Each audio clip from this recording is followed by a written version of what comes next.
여러분 이렇게 한번 인사했으면 좋겠습니다. 들려진 말씀이 삶의 능력이 되기를 바랍니다. 이렇게 하면서 들려진 말씀이 삶의 능력이 되기를 바랍니다.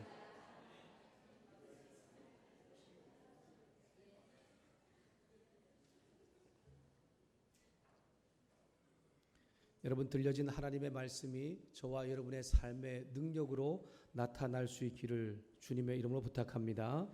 네, 제가 이렇게 목이 좀 이렇게 목이 좀 쉰 건 감기가 들거나 아니 몸이 약해서 그런 게 아니라 오랜만에 우리 청년들하고 같이 기도하는 시간을 좀 가졌더니 그랬더니 좀 이렇게 목이 좀 쉰 것 같습니다. 그래서 잘 들으셔야 됩니다. 잘 못 들으면 소리만 웅웅거리게 들릴 수도 있거든요. 잘 들으셔서 말씀이 여러분 삶의 능력으로 나타날 수 있기를 소망합니다. 하나 여러분께 좀 부탁하고 싶은 게 있었습니다. 제가 수련회 집회 참여하면서 우리 성도에게도 하나 부탁하겠다는 생각이 든 게 하나 있는데 그게 뭐냐면 여러분 아멘 하는 게 힘드시죠? 굉장히 힘드신 것 같더라고 보니까. 네, 근데 제가 신명기 말씀 때 아멘의 뜻에 대해서 같이 나누었던 기억이 납니다. 여러분 아멘은 하나님께서 하신 그 말씀이 그렇게 이루어지기를 원합니다. 네, 그대로 되기를 소망합니다. 라고 하는 게 아멘이거든요. 그리고 그 아멘을 이루시는 것도 우리가 하는 게 아니라 하나님이 하시는 겁니다. 그러니까 여러분들 할 수만 있다면 아멘을 많이 하셔서 그리고 더 이제 아무거나 막 아멘 하라는 게 아닙니다. 말씀이 바르게 들려질 때에 그 말씀을 듣고 아멘함으로 그 말씀을 내 삶으로 잘 옮겨가는 저와 여러분 되기를 소망합니다. 아멘을 잘하는 것도 믿음의 표현입니다. 어떤 우리의 능력이 말씀 통해서 내 삶에 이루어지길 소망한다는 것을 고백하는 것이기 때문에 이런 우리가 함께 믿음의 고백도 잘 했으면 좋겠습니다. 전도와 성도 여러분은 어떤 때에 두려움을 느끼십니까? 난 두려움을 한 번도 느낀 적이 없다. 이렇게 말할 수 있는 분은 우리 가운데 아무도 없을 것 같습니다. 우리 모두는 다양한 환경과 상황 속에서 지난날에 두려움을 느껴본 적이 있을 것이고 또 현재 정말 힘들고 어려운 것 때문에 두렵고 그렇게 불안한 삶을 사는 분들도 있을 것입니다. 그리고 앞으로도 우리에게는 알 수 없지만 두렵고 힘겨운 상황들이 또 찾아오게 될 것입니다. 하나님께서 저를 새벽 기도하는 목사로 세우시려고 초등학교 3학년 때부터 준비시킨 것 같습니다. 제가 초등학교 3학년 때에 둘째 형님이 신문을 돌렸거든요. 새벽 신문. 그 신문 돌린 형님을 따라서 이제 다니기 시작하다가 초등학교 4학년 때부터 새벽에 신문을 돌리기 시작했습니다. 별로 안 놀라시는군요. 누구나 다 해보신 것처럼 지금 그렇게 하신가 본데. 네. 초등학교 제가 4학년 때부터 돌리던 신문을 고등학교 2학년 때까지 제가 신문을 돌렸었습니다. 좀 리액션이 나와줘야 되는데 얼마나 성실하게 이렇게 잘했는지에 대해서 참 대견하죠. 아마 요즘에 새벽 기도를 열심히 할 수 있었던 것도 하나님께서 그때부터 잘 준비시킨 것이 아닌가라고 하는 제 생각입니다. 네, 제가 동해라는 작은 시골 마을에서 새벽에 신문을 돌렸습니다. 제가 초등학교 4학년 때 신문을 돌릴 때에 새벽에만 돌린 게 아니라 잠깐 저녁 시간에 좀 도움이 필요해서 저녁에도 신문을 돌린 적이 있었습니다. 여러분 시골 마을은 막 집들이 막 떨어져 있거든요. 그래서 제가 한 60부 정도를 돌렸는데 1시간에서 1시간 반이면 자전거를 타고 그렇게 다 돌릴 수가 있었습니다. 제가 저녁 신문 돌릴 때 정말 처음에 이제 저에게 신문을 이렇게 돌리는 집을 가르쳐 주는 분이 있었는데 그분과 함께 할 때는 별로 어렵지 않은데 혼자 가려고 하니까 정말 힘든 집이 하나 있었습니다. 그 집이 어디냐면 산 골짜기 안에 양쪽에 공동으로 되어 있는 묘지를 지나서 가는 집이었습니다. 초등학교 4학년이요. 양쪽에 묘지가 막 질비해 있는 길을 지나서 간다고 한번 생각해 보십시오. 제가 처음 가는데 머리가 쭈삣쭈삣 서면서 너무 겁이 나는 거예요. 그래서 제가 엄마한테 부탁을 했습니다. 그 집에 가는 길 쪽에 저희 집이 있었거든요. 그래서 엄마한테 엄마 나 며칠만 좀 같이 가달라고. 그래서 한 일주일 정도를 어머님과 함께 신문을 그렇게 돌리다가 나중엔 저 혼자 그렇게 돌렸던 생각이 납니다. 얼마나 무섭고 두려웠는지 모릅니다. 지금은 저에게 이런 환경 때문에 아니면 상황 때문에 생기는 두려움은 잘 없습니다. 최근에 제가 어떤 마음에 큰 두려움이 있었던 것이 있었는데 그것이 뭐냐면 우리 주전사님의 사임과 후임에 대한 그런 청빙의 문제였습니다. 여러분 주전사님이 이제 8월 말일부로 이제 사임을 하시기로 하셨거든요. 얼마나 사역을 잘하셨고 청년들을 위해서 잘 섬겨주었는지 모릅니다. 근데 2달 전에 저한테 사임을 한다고 하니까 막 걱정과 두려움이 앞서기 시작하는 겁니다. 주일학교 다른 것보다 우선돼야 하기 때문에 참 청년부 사역자를 또 그리고 함께 도울 사람을 잘 청빙해야 하는데 정말 그런 것이 쉽지가 않거든요. 좋은 사역자를 구하는 것이 얼마나 어려운지 모릅니다. 저희 교회 지금 좋은 사역자 있는 것이 여러분 감사할 수 있기를 바랍니다. 또 특별히 이 사역자들 함께 세워주는 이런 교회의 또 재정적인 부분도 넉넉해야 될 부분인데 그런 것들 때문에 제 마음에 참 문제가 또 걱정과 두려움이 있었습니다. 여러분 저만 이런 상황과 문제와 관계 때문에 겁먹고 두려움을 가지고 있는 것입니까? 아마 우리 중에도 지금 두려움과 또 힘겨운 싸움을 하고 있는 청년들과 성도들이 있을 것입니다. 청년들 중에는 학업 때문에 또는 졸업 후에 직장을 하는 문제 때문에 여러 가지 자격 시험과 또 결혼을 문제 때문에 불안과 두려움이 생깁니다. 어른들 중에서는 자녀와 자신의 건강 문제, 직장에서의 스트레스와 또 그리고 사업의 문제, 노후에 난 또 어떻게 살아야 될까라는 이런 문제 때문에 두려움이 생기게 되지요. 그러면 성경에 나오는 위대한 믿음의 인물들은 좀 다를 것 같은데 그렇지 않은 것 같습니다. 여호수아서를 시작하는데요. 여호수아서 같은 위대한 하나님의 종 여호수아도 우리와 별반 다를 바 없더라고요. 그도 하나님의 위대한 종이라고 불렸지만 이 모세의 뒤를 이어서 이스라엘 세주조가 되면서부터 그에게는 두려움과 불안이 생겼습니다. 그래서 여호수아서 1장을 시작하는데 여호수아의 불안과 두려움의 이야기로 시작을 하고 있습니다. 여러분 여호수아의 이름이 뜻이 뭔지 아십니까? 하나님은 구원이시다 라고 하는 뜻입니다. 그런 이름을 가지고 또 하나님의 지도자로서 세워졌음에도 불구하고 그는 상황과 환경 때문에 마음에 두려움이 생겼습니다.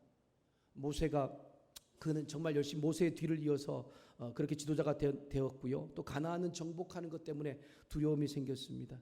여호수아서의 주제는 그냥 하나입니다. 1장부터 24장까지 딱 하나의 주제로 연결되는데 그것이 뭐냐면 가나안 땅을 점령하는 것입니다. 1장부터 11장까지는 가나안 땅을 점령해 가는 이야기고 13장부터 24장까지는 점령한 땅을 각 지파별로 분배해 주는 이야기가 여호수아서의 이야기입니다.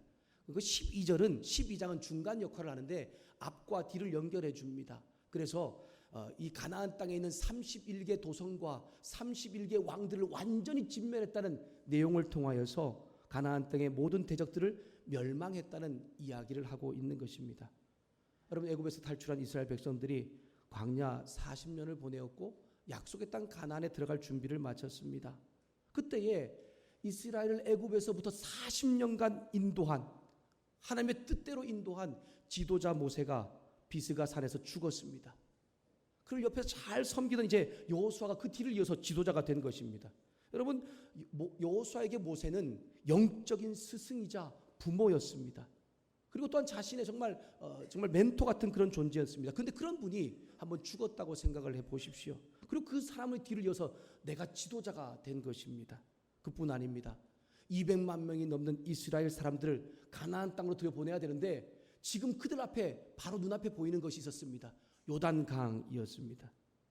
여러분 얼마나 이 모압 평지에서 홀로 남은 지도자 여호수아 그리고 또한 정말 내가 이들을 잘 이끌 수 있을까라고 하는 그런 걱정, 요단강은 어떻게 건너지라고 하는 이런 것 때문에 그는 두렵고 또 외로움과 힘겨운 가운데 지금 있는 것입니다. 모세의 죽음과 눈앞에 보이는 요단강과 가나안 정복에 대한 두려움 가운데 가득 차 있고 힘겨운 가운데 있는 그에게 하나님께서 찾아오셔서 친히 말씀을 들려주십니다. 여호수아야, 마음을 강하게 하고 담대히 하라. 두려워하지 말며 놀라지 말라. 내가 어디로 가든지 함께 하겠다라는 위로와 격려의 음성을 들려주십니다. 우리 1장 8절과 9절 말씀을 함께 읽도록 하겠습니다. 1장 8절과 9절 말씀 같이 읽겠습니다. 시작. 이 율법책을 내 입에서 떠나지 말게 하며 주야로 그것을 묵상하여 그 안에 기록된 대로 다 지켜 행하라. 그리하면 내 길이 평탄하게 될 것이며 내가 형통하리라. 내가 내게 명령한 것이 아니냐. 강하고 담대하라. 두려워하지 말며 놀라지 말라. 내가 어디로 가든지 내 하나님 여호와가 너와 함께 하느니라 하시니라. 아멘. 하나님께서 여호수아에게 들려주신 것은 말씀이었습니다.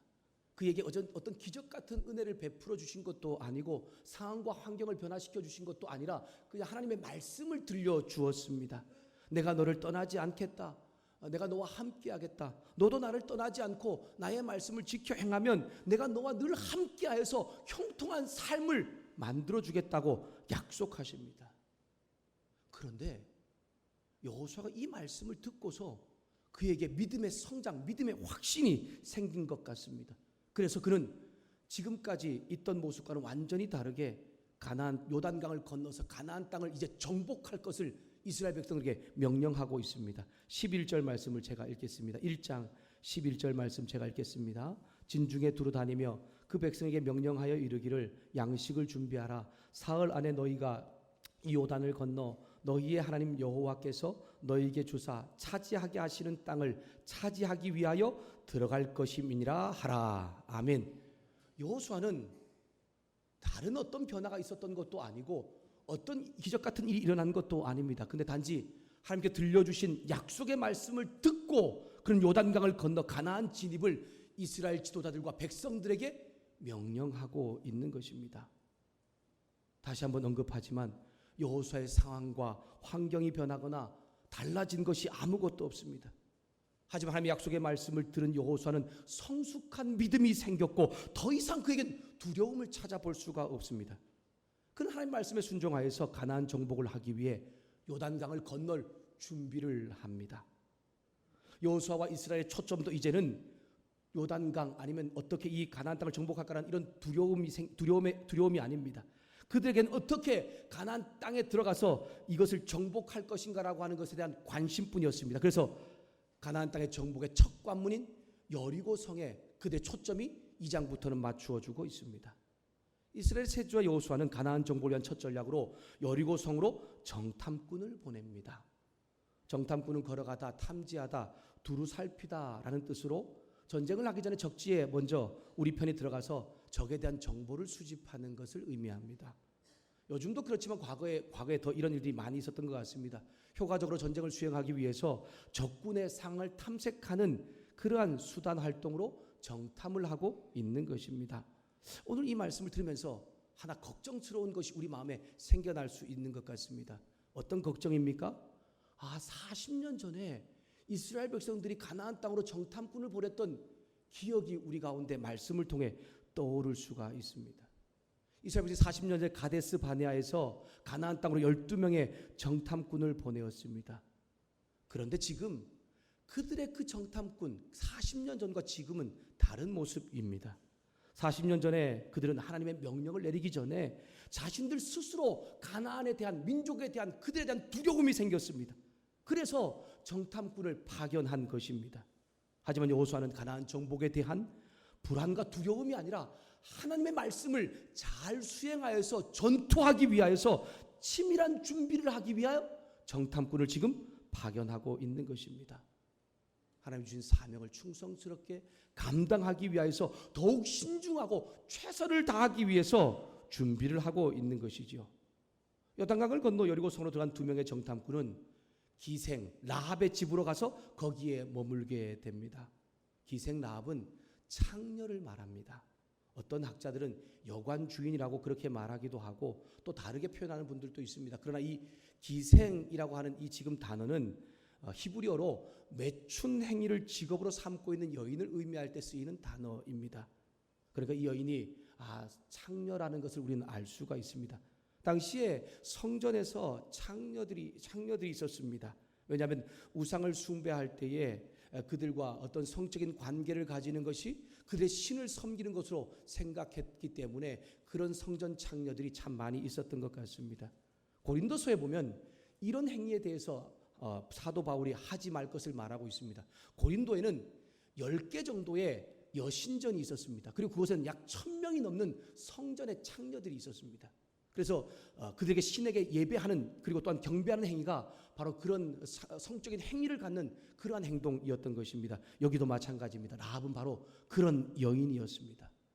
당시 가나안의 첫 관문인 이 여리고 정말 규모가 큰 성읍이었고 어떤 성읍과도 비교할 수 없어서 견고한 그러한 성읍이었다고 합니다.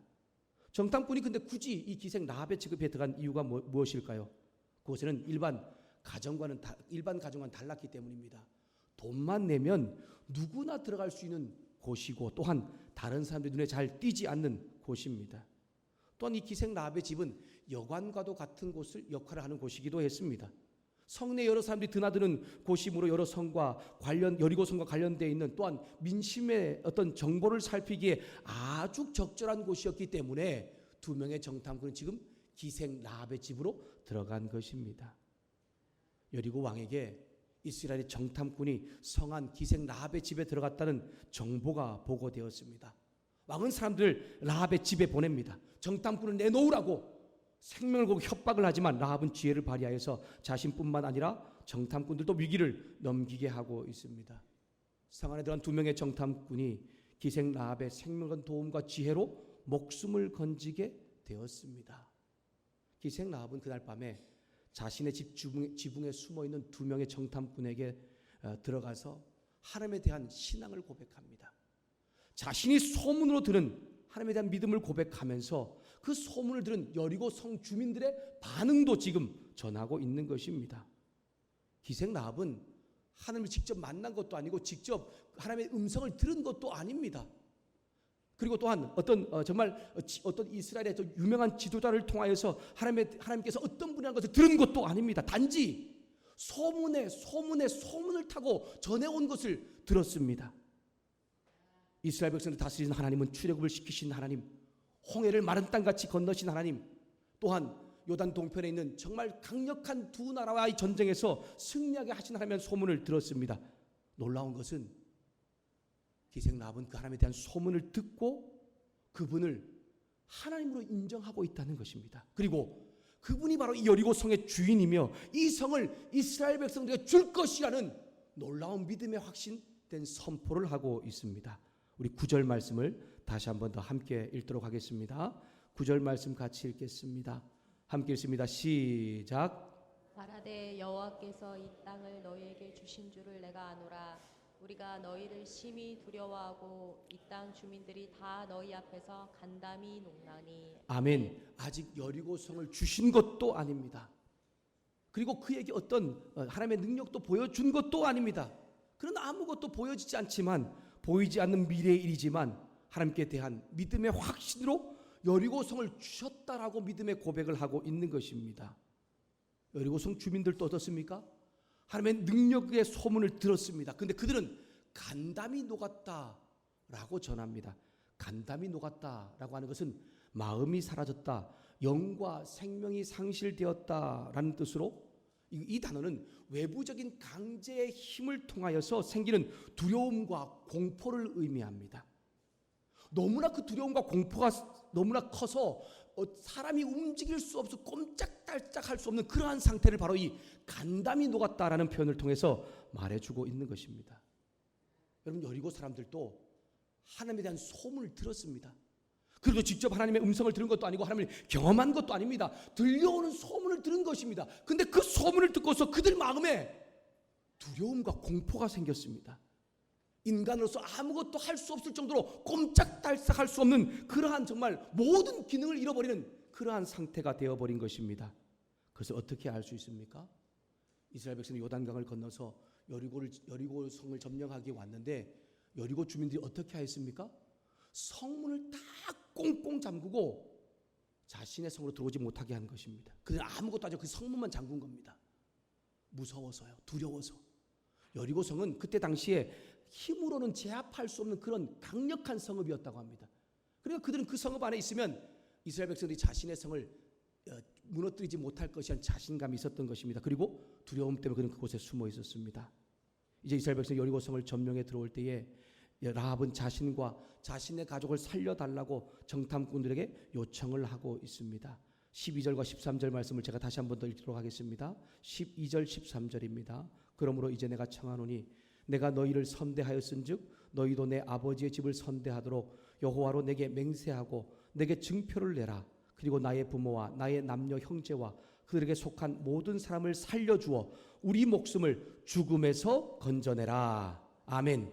기생 라합은 여리고 성을 정탐하러 온 사람을 숨겨주고 그들을 무사히 돌아갈 수 있도록 적극적으로 돕고 있습니다. 라합의 집은 높은 성벽 위에 있었습니다. 성벽이 어떻게 집이 있을까라고 생각할 수 있겠지만 여리고성은 외벽이 있었고 내벽이 있었습니다. 그리고 외벽과 내벽 사이에 공간이 있었는데 그곳에는 소외당하고 외롭고 힘든 그런 사람들이 바로 이 굴처럼 집을 짓고서 그곳에 살고 있었던 것입니다. 창녀였던 이 라합의 집도 바로 그곳에 있었습니다. 라합은 정탐꾼들을 성벽 위 창문에 숨겨두었다가 그곳을 통하여서 다시 밖으로 도주시킵니다. 라합은 정탐꾼의 일을 누절시키지 않을 테니까 이 땅을 이 여리고성을 점령할 때 자신과 자신의 가족 함께하는 사람들 살려달라고 그렇게 약속합니다. 그리고 정탐꾼들도 자신을 성 밖에 잘 내보내주고 또한 자신의 정탐 사실을 누설하지 않으면 그녀와 모든 가족의 생명을 살려주겠다라고 그렇게 약속을 합니다. 라합은 그들을 창문에 붉은 줄을 매고서 정탐꾼들을 내려보냅니다. 그리고 난 이후에 놀라운 것은 이 여인의 행동입니다. 그런 정탐꾼이 바로 떠나자 말자 그 창문에다가 바로 그들 내려보냈던 붉은 줄을 매어 달고 있습니다. 여리고성이 아직 무너지지도 않았고 무너질 징조가 있는 것도 어떤 증표가 있는 것도 아닙니다. 그럼에도 불구하고 이미 이 여리고성이 점령된 것처럼 그는 행동을 하면서 그 창문에 붉은 줄을 매달고 있는 것입니다. 21절 말씀 우리 함께 읽도록 하겠습니다. 21절 말씀 같이 읽겠습니다. 함께 읽습니다. 시작. 라합이 이르되 너희의 말대로 할 것이라 하고 그들을 보내어 가게 하고 붉은 줄을 창문에 매니라. 아멘. 라합이 창문에 매단 붉은 줄은 출애굽 때 이스라엘 백성들이 구원을 받은 6월절의 어린 양의 피처럼 그녀와 그녀의 가족 관계하는 모든 사람을 살리는 표시가 되었습니다. 청년들과 성도 여러분, 성전 창녀였던 라합의 믿음의 시작은 어떻게 이루어진 것입니까? 오늘 우리가 함께 말씀을 살펴봤던 것처럼 성전 창녀였던 라합의 믿음은 하나님에 대한 소문을 들음으로 시작되었습니다. 여러분, 여호수아가 어떻게 믿음을 가지고서 가나안 땅에 들어갈 수 있는 그런 능력이 생겼습니까? 하나님께서 그와 함께 하시겠다는 말씀을 들려줌으로 그에게도 믿음의 성숙한 믿음이 생겨났습니다. 여호수아와 라합의 어떤 기적 같은 은혜, 상황이 변화되고 어떤 관계가 바뀌는 이런 놀라운 일들이 보여졌기 때문이 아닙니다. 하나님의 말씀이 들었을 때 그들은 믿음이 시작되었고 그들을 변화시켰고 삶의 행함으로 믿음이 나타나고 있는 것입니다. 더 나아가 기생 라합의 이 믿음의 고백을 들은 정탐꾼들뿐 아니라 여호수아와 이스라엘도 믿음으로 여리고성을 점령할 수 있다고 정복할 수 있다고 자신하고 있는 것을 말씀을 통해 우리는 살펴볼 수가 있습니다. 청년과 성도 여러분, 저와 여러분은 말씀을 바르게 잘 듣기만 해도 살아 움직이는 믿음의 역사가 우리 삶 가운데 나타난다는 것을 기억할 수 있기를 소망합니다. 우리가 말씀을 정말, 하나님 말씀을 정말 내 마음에 잘 받아들이고 그 말씀을 내가 내 삶으로 정말 가지고만 있어도 그 말씀 가운데 역사하신 하나님의 능력이 내 삶을 변화시킨다는 그 말씀을 오늘 우리 가운데 들려주고 있는 것입니다. 라합은 위기에 처한 정탐꾼을 보호하느라 정작 자신과 가족은 죽음의 위기에 처했습니다. 그러나 그녀는 믿음으로 이스라엘 정탐꾼들 그리고 정탐꾼들과 또한 자신과 자신의 가족을 생명에서 옮기는 놀라운 기적 같은 역사를 경험합니다. 이 행동을 히브리서 기자는 이렇게 말합니다. 제가 세 번역으로 히브리서 11장 31절 말씀을 읽어드리겠습니다. 히브리서 11장 31절입니다. 믿음으로 창녀 라합은 정탐꾼을 호의로 영접해 주어서 순종하지 않는 사람들과 함께 망하지 아니했습니다. 아멘. 이뿐 아닙니다. 야고보 형제도 이 여인의 믿음에 통하여서 이 행동을 통하여서 그는 믿음으로 한 행동이라고 살아있는 믿음이라고 그렇게 평가를 하고 있는 것입니다. 하나님은 성경을 통해 그녀의 이 행동을 믿음으로 보인 그러한 놀라운 기적 같은 역사라는 것을 평가하고 있습니다. 한 번도 하나님을 경험한 적도 없는 여인, 한 번도 하나님의 음성을 들어본 적도 없는 여인, 어떤 위대한 지도자로 통하여서 하나님에 대하여서 듣거나 깨닫지도 않았던 그 여인, 단지 소문을 통하여서 들려온 그 소문을 듣고서 그는 하나님에 대한 믿음이 생겼고 자신의 생명을 걸고 믿음의 선택을 하고 있는 놀라운 기적 같은 역사를 우리 가운데 지금 보여주고 있는 것입니다. 여러분, 믿음은 다름 아닌 말씀을 잘 듣는 것에부터 시작된다는 것이죠. 우리 10절과 11절 말씀을 같이 함께 읽도록 하겠습니다. 10절과 11절 말씀입니다. 잘 말씀을 씹으면서 함께 읽으면서 여러분 귀에도 들려졌으면 좋겠습니다. 함께 읽습니다. 시작. 이는 너희가 애굽에서 나올 때 여호와께서 너희 앞에서 홍해물을 마르게 하신 일과 너희가 요단 저쪽에 있는 아모리 사람의 두 왕 시온과 옥에게 행한 일 곧 그들을 전멸시킨 일을 우리가 들었음이니라. 우리가 듣자 곧 마음이 녹았고 너희로 말미암아 사람이 정신을 잃었나니 너희 하나님 여호와는 위로는 하늘에서도 아래는 땅에서도 하나님이시니라. 아멘. 성도가 성도 여러분, 오늘 들려지는 말씀으로 하나님에 대한 믿음이 생겨나기 시작할 뿐 아니라 더 큰 믿음으로 성장하여서 그 믿음을 삶으로 드러낼 수 있는 기적을 경험하는 저와 여러분 되기를 주님의 이름으로 부탁합니다.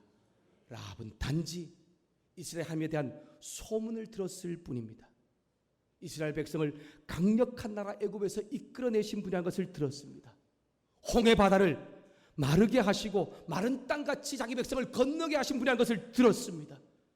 요단 동편에 강력한 두 왕인 아모리 왕과 시온 왕을 싸움에서 이기게 하신, 전쟁에서 승리하게 하신 그런 하나님의 소문을 들었을 뿐입니다. 그런데 놀라운 것은 무엇입니까? 그 소문을 들은 라합의 마음이 녹았을 뿐 아니라 정신을 잃었고 오직 땅과 하늘에 참 하나님은 하나님뿐이라는 믿음의 고백을 하고 있다라고 하는 것입니다. 그리고 그 하나님을 고백할 뿐 아니라 그는 자신의 목숨을 걸고 그 믿음을 삶으로 옮겨가는 기적 같은 역사를 나타내주고 있는 것입니다. 성도 여러분, 오늘도 우리는 말씀을 듣습니다. 하나님에 대한 말씀을 듣고 있습니다. 하나님께서 여호수아와 기생 라합을 통하여서 일하셨던 그 놀라운 역사의 말씀을 우리는 듣고 있습니다.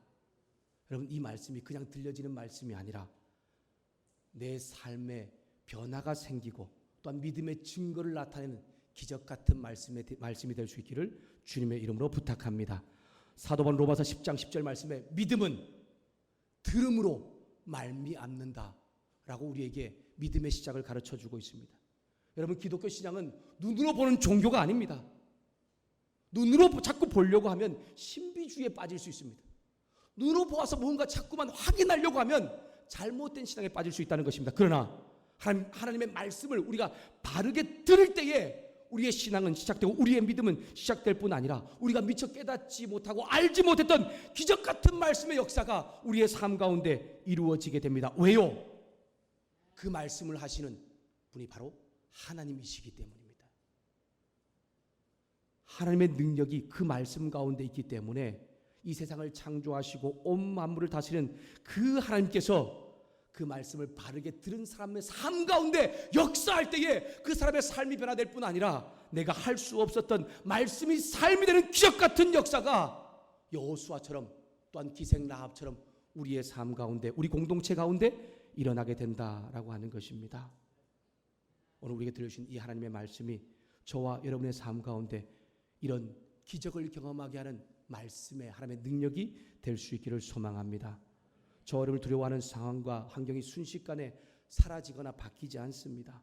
좋은 일이 바로 생겼으면 좋겠는데 그렇게 되지 않는다는 것입니다. 그러나 하나님을 정말 말씀을 잘 듣고 바르게 믿고 나아가면 내 상황이 바뀌어가는 것을 우리는 경험하게 됩니다.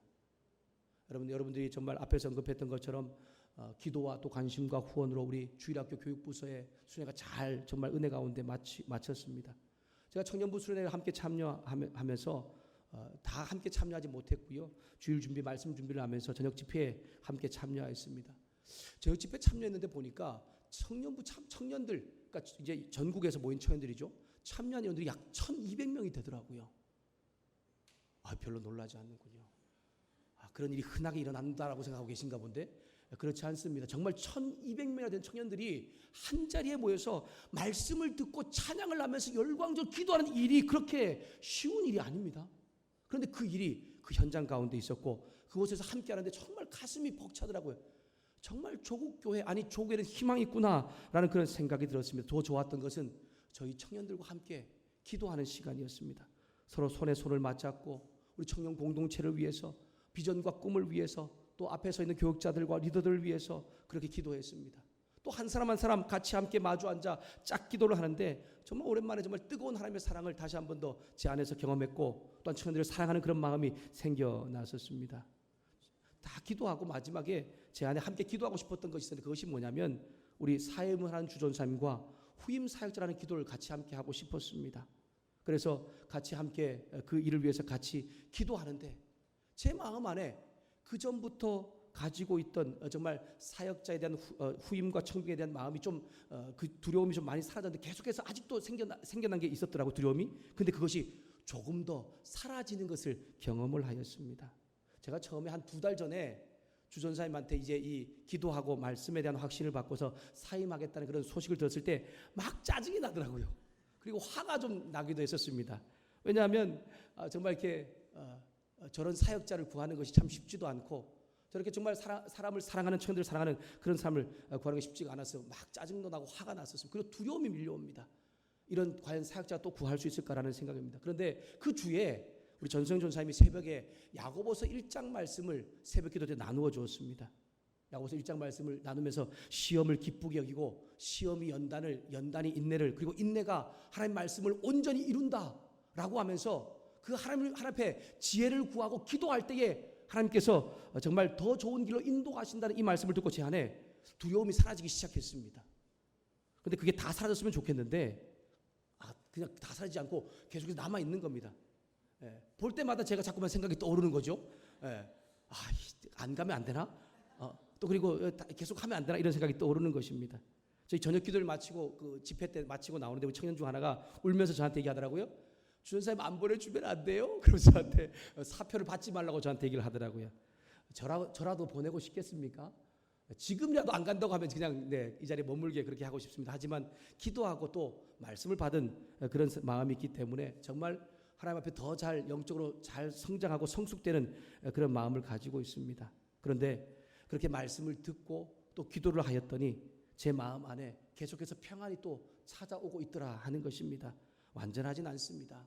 하지만 두려움이 사라지고 또 하나님에 대한 믿음이 더 확신이 생겨나는 그런 마음을 경험했습니다. 사랑하는 청년 성도 여러분, 저와 여러분은 여전히 지금도 말씀을 듣지만, 하나님에 대한 음성을 듣고 있지만, 우린 다양한 환경과 상황들, 관계 때문에, 또 앞에서 언급했던 여러 가지 문제들 때문에 두려움과 불안이 생길 것입니다. 그러나 기억하십시오. 오늘 말씀을 들으신 그 하나님께서 나와 함께 하시면서 담대하라, 두려워하지 마라, 내가 너의 삶을 형통케 하겠다라고 그렇게 약속하신다는 것을 기억하고, 그 들은 말씀이 나의 삶 가운데 믿음으로 성장하고 성숙되어져서 나의 삶의 기적 같은 역사로 이루어질 수 있기를 주님의 이름으로 부탁합니다.